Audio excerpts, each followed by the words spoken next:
Mother goes to wake up her son to go to school. Says, Sheldon, you got to get up. It's time to go to school. Says, no, I'm too tired. Son says to the mother, says, but Sheldon, you have to go to school. You have to go. Says, no, in any case, no one likes me there. So what am I going to go? Says, but Sheldon, you have no choice. You have to go to school. You got to do what you have to do. Says, no, everybody hates me there. So what, why should I go to school?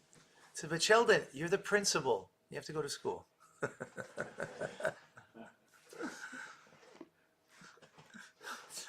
We all feel our inadequacies. So if you heard, I don't know if you heard this joke. So on a plane, there's the Pope, Donald Trump, and a rabbi. Okay. And they're flying. The captain comes out, the pilot comes out, and he goes, "I have bad news. Bad news. We're out of fuel. Right. And there's only 2 parachutes." So the Pope says, "Listen, I represent billions of people. I grabs a parachute, puts it on, jumps up." Donald Trump goes, "Listen, I'm the president of the United States, greatest country in the world, blah, blah, blah." Grabs the bag, jumps out. Pilot looks at the rabbi and goes, like, "What are you going to do?" Rabbi says, "Donald grabbed my talents back and jumped out, so now I have a..."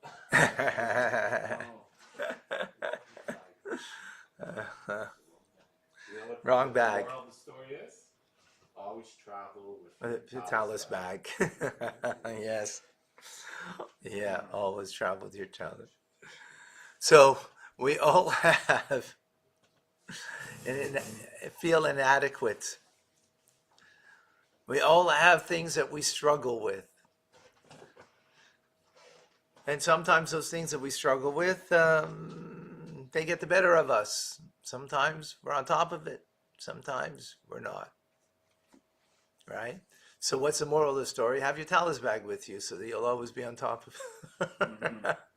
You'll always be able to jump and be saved. Exactly. Welcome to Tanya Today. I'm Rabbi Ronnie Fine, coming to you from Chabad Zurich and Kadesh in Montreal, Canada, where it's a privilege and a pleasure to share with you the Tanya. We begin chapter 31. Chapter 31 begins to bring us to a place of joy. Place of joy. Today's learning is in the merits of the neshama of the yahrzeit, of the neshama of Miriam Bas Avraham, and also for the yahrzeit of Label ben Moshe,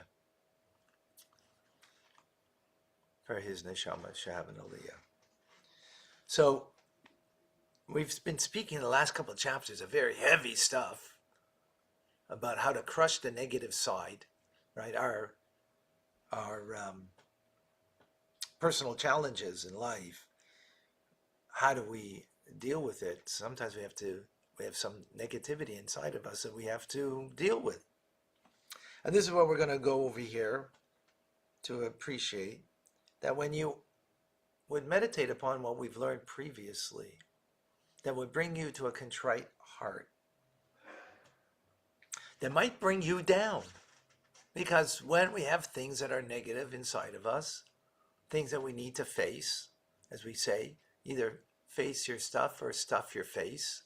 So if you face your stuff, that sometimes is depressing. So Alter Rebbe says, well, don't worry so much about it because it's a means to an end. However, what is the place we want to come to is a place of joy. Why? Why is joy so important? Because divine presence of God only abides in a place where a person's strong and joyful. Only in a place where you're joyful And joyful doesn't mean happy. Happy is about getting things in life. Joy is about a mindset. It's about a disposition, right? That a person has. It's joyful disposition. It's something that we create rather than it's created for us, as we will learn. But before that, before getting to that joyful disposition, when you do have those troubling things in your life that you want to face, that you need to face, and you do face, right? So Alter Rebbe says that what will come out of it will be joy, but in the moment, actually, that negativity, how do you deal with negativity? So there's an old saying, you fight fire with fire, right? You fight fire with fire. So you fight negativity also with negativity, but holy negativity. What's holy negativity is not that you feel bad about what you've done, because feeling bad about what you've done is a heaviness that a person has. That heaviness weighs you down and brings you down and ultimately is going to bring you to a depressing place. No, this is not heaviness. This is called bitterness. Bitterness is not heavy. Bitterness at your negative state of being, to be bitter not at anybody else, but at what you did. When you're sad, you're weighed down. When you're bitter, it's like, how could I have done that? That's what bitterness means. How could I have acted that way? How could I have done that to so-and-so, right? How could I have done that to God? That bitterness changes a direction. The metaphor the Alter Rebbe uses, that you want to fell the forest, right? How do you do it? From the forest itself, we'll fell the forest. How? With an axe. Where's an axe come from? From the tree. The wood comes from the tree. Right? That's fighting fire with fire. But the metaphor here is to chop down the forest is from the forest itself. From the wood of the forest, you have to make the axe, right? So, in other words, to knock down the negativity in you, to deal with it, is with its own negativity. But but this is holy negativity. What's holy? Bitterness, right? What happens when you're bitter at what you did? Not bitter. You're never allowed to be bitter at someone else. That's not allowed. But bitter at yourself for doing something not nice, that's a good thing. Why? Because that changes direction. Like when you say to yourself, how could I have done that? What you're doing is making a 180-degree turnabout from the negative thing that was done, and now owning it to such a degree that you feel bitter about it, that it gives you the capability, because bitterness is full of life. As opposed to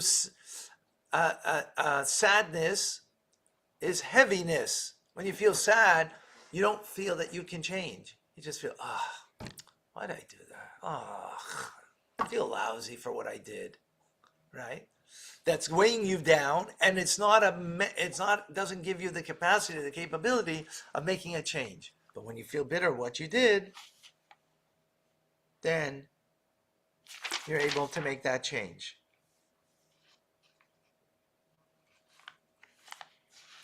Is that clear? Once you've made that change, then what? Get rid of everything, because now that you've made a change, you don't have to now deal with it anymore. You have to have faith that God has accepted, that you have now been cleansed. And now that you've cleansed, where does that go to? Which will continue tomorrow. True joy. Why true joy? Why would it be true joy? Tomorrow we'll find out.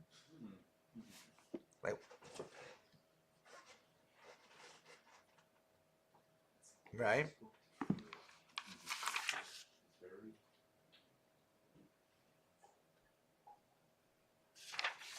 It'll be a true joy.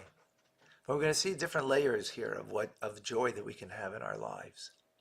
So we all have things that we have to deal with, but those are temporary things that we have to deal with. And that should not be our state of we shouldn't feel always the weight of our things that we're lacking in our lives. Spiritually, I'm talking about lacking spiritually. I don't mean temporary time, because to be truly connected to God means joy. Joy means that I have to have a well, we're going to get into that, what that means. And then, right, what true joy will. Okay, any questions, any comments? To be continued tomorrow. To be continued tomorrow, exactly. The joy could be a result also of a better connection with God, because there's less things in the way. Yeah, absolutely. Absolutely. All right, I don't see questions here. Gonna do Rambam. Thank you for joining, folks.